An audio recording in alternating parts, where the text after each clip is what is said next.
ఛత్తీస్గఢ్ ప్రభుత్వంతో చర్చలకు తాము సిద్ధమని తెలిపారు మావోయిస్టులు. దీనికి సంబంధించి మావోయిస్టు పార్టీ దండకారణ్య అధికార ప్రతినిధి వికల్స్ లేఖను విడుదల చేశారు.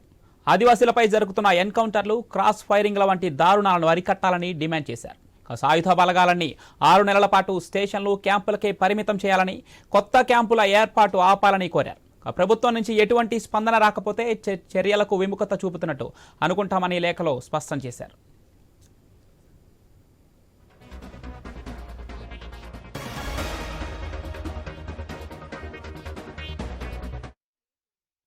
ఛత్తీస్గఢ్ ప్రభుత్వంతో చర్చలకు తాము సిద్ధమని తెలిపారు మావోయిస్టులు.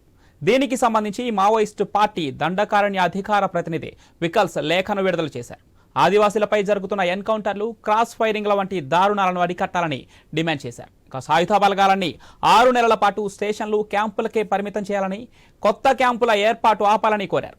ప్రభుత్వం నుంచి ఎటువంటి స్పందన రాకపోతే చర్చలకు విముఖత చూపుతున్నట్లు అనుకుంటామని లేఖలో స్పష్టం చేశారు. ఇక మావోయిస్టు లేఖకు సంబంధించిన మరిన్ని వివరాలను మా ప్రతినిధి నవీన్ ఫోన్ లైన్లో అందిస్తారు. నవీన్. పవన్, మనం చూడొచ్చు గత కొద్ది కాలం నుంచి కూడా ఛత్తీస్గఢ్ రాష్ట్రంలోని హోంశాఖ మంత్రి అంటే మావోయిస్టులు చర్చలకు రావాలని చెప్పేసి కూడా సానుకూలంగానే స్పందించిన పరిస్థితి. కాబట్టి మీడియా ముఖంగానే ఛత్తీస్గఢ్ సంబంధించిన హోమ్ మినిస్టర్ ఇప్పటికే 2-3 సార్లు కూడా మావోయిస్టులు ఈ రాష్ట్రంలో చర్చలకి రావాలి, ఈ హింసను మానాలని చెప్పేసి కూడా చెప్పిన పరిస్థితి కాబట్టి అయితే దాదాపుగా మనం చూడొచ్చు గత 5-6 నెలల కంచి కూడా హోంశాఖ మంత్రి అయితే స్పందిస్తున్నాడు. ఖచ్చితంగా మీరు చర్చలకు వస్తే చర్చలు జరుపుతామని చెప్పిన పరిస్థితి కాబట్టి అదే మావోయిస్ట్ నుంచి ఎలాంటి స్పందన లేదు. కానీ ఈ రోజు మనం చూసుకున్నట్టయితే దండకారణ్య స్పెషల్ జోనల్ కమిటీ ఏదైతే ఉందో ఆ అధికార ప్రతినిధి వికల్స్ అయితే ఒక లెటర్ విడుదల చేశాడు. ఖచ్చితంగా చర్చలకు మేము వస్తామని చెప్పేసి కూడా తన స్పష్టంగా అయితే ప్రకటించిన పరిస్థితి కాబట్టి 2 పేజీల లేఖనైతే మావోయిస్ట్ అధికార ప్రతినిధి ఏదైతే ఉందో దండకారణ్యానికి సంబంధించిన అధికార ప్రతినిధి వికల్స్ అయితే విడుదల చేసిన పరిస్థితి కాపాడుతుంది.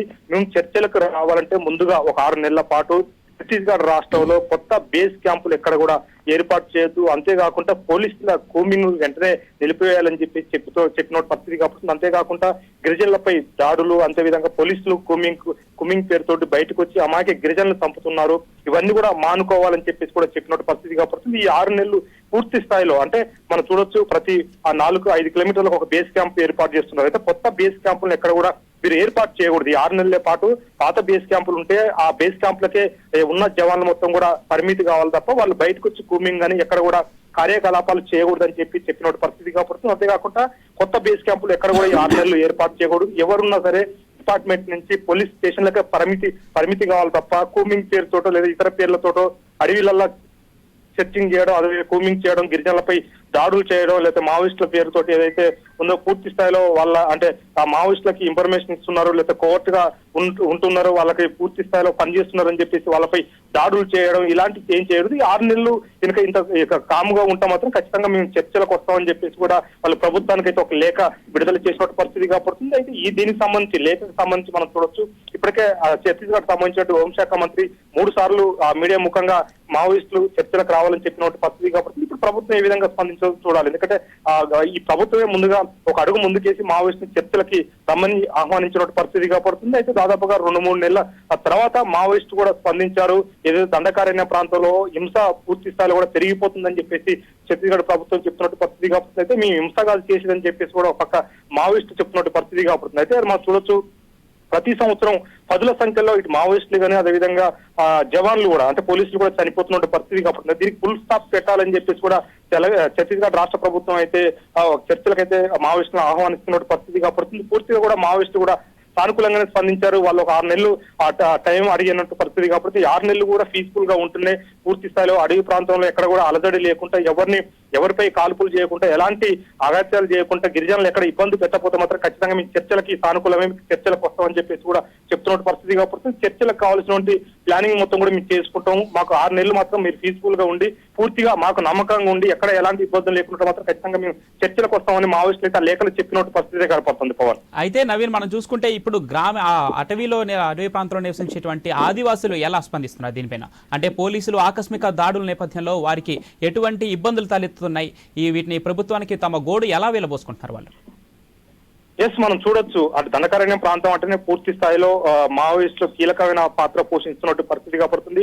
కొన్ని జిల్లాలు కూడా మావోయిస్టుల పరిపాలన కొనసాగిస్తున్న పరిస్థితి కాబట్టి ఆ ప్రాంతంలో పోలీసులు రావాలన్నా సరే అక్కడ గిరిజనులు బయటికి వెళ్లాలన్నా కొద్దిగా ఇబ్బంది ఎదుర్కొంటున్న పరిస్థితి కాబట్టి పోలీసుల నుంచి కానీ మావోయిస్టుల వైపులో ఇరువైపుల నుంచి కూడా ఇబ్బందులు ఉన్న పరిస్థితి కాబట్టి అది చర్చలు సానుకూలంగా కనుక వస్తే మాత్రం ఖచ్చితంగా మేము ఆహ్వానిస్తామని చెప్పేసి కూడా గిరిజనులు కూడా చెప్తున్న పరిస్థితి కాబట్టి ఎందుకంటే ఎవరైనా సరే కోరుకున్నది ఏంటంటే ప్రశాంతంగా ఉండాలి, ఎక్కడైనా సరే ఎక్కడ ఎవరు జీవనం కొనసాగించిన గిరిజనులు కానీ ఎవరైనా సరే ప్రశాంతంగా ఉండాలని కోరుకుంటున్నారు. ఈ నేపథ్యంలో కూడా పూర్తి స్థాయి కూడా గిరిజనులు కూడా ఆ చర్చలకి ఆ మావోయిస్టులు కనుక వెళ్తే మేము దాన్ని స్వాగతిస్తామని కూడా గిరిజనులు చెప్తున్న పరిస్థితి కాబట్టి ఎందుకంటే ఒక పక్క పోలీసుల నుంచి చాలా ఇబ్బందులు కూడా వస్తా ఉన్నాయి. ఎందుకంటే మావోయిస్టుల ఎక్కడైతే ఉన్నారో వాళ్ళు కావాలి, వాళ్ళ ఇన్ఫర్మేషన్ కావాలైతే మీరు వాళ్ళు సానుకూలంగా వాళ్ళకు ఉంటున్నారు, వచ్చిన వాళ్ళకి భోజనాలు పెడుతున్నారు, లేదా వాళ్ళకి కావాల్సినటువంటి నిత్యావసర సరుకులకు మీరు సప్లై చేస్తున్నారు అని చెప్పేసి కూడా గిరిజనులపై అనేక దాడులు చేస్తున్నట్టు పరిస్థితి కాపాడుతుంది. అంతేకాకుండా మావోయిస్టుల కొరియర్ గా ఎవరుస్తున్నారని చెప్పేసి చాలా మందిని కూడా చంపారని చెప్పేసి కూడా అక్కడ మావోయిస్టుల లేఖలు కూడా మనం ఇప్పుడు పొందుపరిచిన పరిస్థితి కాపాడుతుంది. ఎందుకంటే మావోయిస్టు విడుదల చేసిన లేఖలు ప్రధానంగా మనం చూడొచ్చు